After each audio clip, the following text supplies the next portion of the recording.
This is how you're going to decenter men. All right, my babies, let's talk about 10 ways to decenter men. Everybody talks about decentering men, but nobody teaches you how to do it when you're dating. Women has decided to decenter men.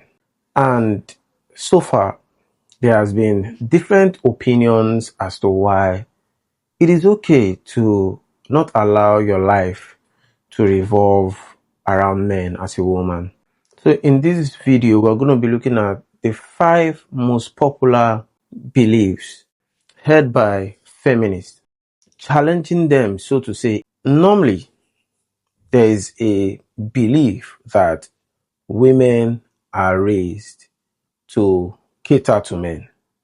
Now, I don't believe that this is what is happening in the US, Canada, and the UK, because I personally live in the UK and I can categorically tell you that the girls here are not raised to become wives. They are not even raised to become girlfriends. But this is the belief in African countries. For someone like me coming from Nigeria, that is the way the culture is. And it's not only raising girls to cater for men, because you know that definitely they would grow up and get married. It is also raising boys to cater for their wife. But if you look at this point, the average girl is being raised to cater for men. I beg to differ, because when you look at the way the girls are raised in this country, many of them grow up, disrespecting men, even disrespecting their own fathers. Now, what this belief is saying is that all those attention that is being used to raise women to cater for men, those attention should be stopped, and the girl child should focus on herself entirely. The last time I checked, human beings are symbiotic animals. There is no how a girl would be able to live without the presence of a man, and vice versa. I've seen women in the UK claiming feminist, and when there is a cockroach or there's a spider in their apartment, they would go knock on an apartment where a man lives just for him to come help them. I've also seen situations where, when it's time in the case of fire incident, women also, it's a natural thing for a woman to go call for help from a man in times like this. When you're saying that the emotional investment women do put in men, they should be stopped, and the girl child should be raised to live and survive by her own, it means that typically she is doomed from the day she becomes an adult. Subconsciously, a woman does things to please a man. It doesn't matter whether she's in a relationship. It doesn't matter whether she's single. Even when it comes to men that they want to get intimate with, women in general do different things to get the man's attention. This is what we call the male gaze. Makeup, coloring of the hair, breast enhancement, BBLs, tattoos, piercing, all these, in as much as a woman will tell you, I did this because I want to look good. I did this for me. Subconsciously, she is doing it to get the attention of a man. The women are decentering this idea that why should everything a woman do cater towards a man? They are saying everything they do now is focused on themselves. So, and that is why you see more single women today, more single mothers today. You also see women that are in their 50s, 60s, not having committed partner. And that's why many of these women, they only see men like Chad and Tyrone. Recently, the movie Supergirl came out, and the director, producers, and those that invested into the movie were saying that this Supergirl movie that was coming out is not the usual Supergirl movies. Any movie about a woman has to have romance.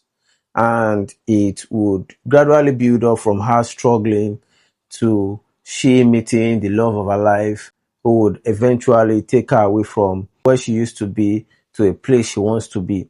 You know, every movie that is about a woman always has to talk about romance. A woman meeting a potential life partner and life begin to get better for her. But this was not what they did in the movie. They actually made the movie by removing romantic partnership as the ultimate prize. And guess what? The movie didn't turn out the way it should have been. If the movie was about Superman and that was the kind of life that Superman lived, the audience would have been pleased to still watch the movie. But the fact that it was a female-centered movie that was not in anyhow, scripting love, it was a no-no. The feminist community have the idea that singlehood is not a stage or a place in life where women wait to get married. They believe that a woman can be single and that can be a life choice. And that is what decentering men is all about. If we look at it truly, why is the word singlehood? Why do people say I'm single at the moment? Or why do people say I'm not married? It definitely means that at some stage of our lives, we are either going to proceed into being in a relationship, having a lifetime partner, or even getting married. This idea that women do not need to move from singlehood to marriage is a big fall. There is no how a woman will live her life from adulthood without a man being involved in her life. It's life. That is how it's supposed to be. Even for men, at some stage, a woman will come into their life and make their life better. That is if they meet the right person. As boys and girls grow up, especially when they are in secondary school, they begin to have a group of friends at which they move together, they influence themselves, whether in a good or bad way. This moves from secondary school to adulthood, where women have a group of friends that are of like minds and they go on girls' trip together, they go out to drink, go out, to do different things. And this is also for the guys. But as time goes by and any woman gets into a relationship, the man she's in a relationship with expects her to tone down on the group of friends she has, especially if these friends are still single. And there's a reason for it. Women do not give themselves good advice. This excuse is very valid. In fact, it also applies to men. But, and here's the but, the feminist movement believes that once a woman is in a relationship, it is not an excuse for her to leave those group of friends. But if you look at it truly, can you really be in a good relationship and still be friends with women that has taught you that you should have a whole phase? So at some point, if you don't choose one, nature will choose one for you. So there's been this argument in the manosphere and in the femosphere or the feminist movement that one sex is superior to the other and that one should be given respect over the other. If you ask me, I believe that there is the law of nature, which means that a man will always be over the woman. And now, don't get me wrong. Everyone has something to bring to the table. Let's look at the part of our body. In as much as your head does the thinking, it doesn't mean that your head is more important than your hand. However, your head can survive without the hand. And that's why we have amputees that don't have either their hands or their legs. They are still alive. But the fact that the man is being placed over the woman does not mean that the woman does not bring anything to the table. If you look at a vehicle, for instance, there is always someone that has to be in charge of the steering. The feminist movement has a big issue with this.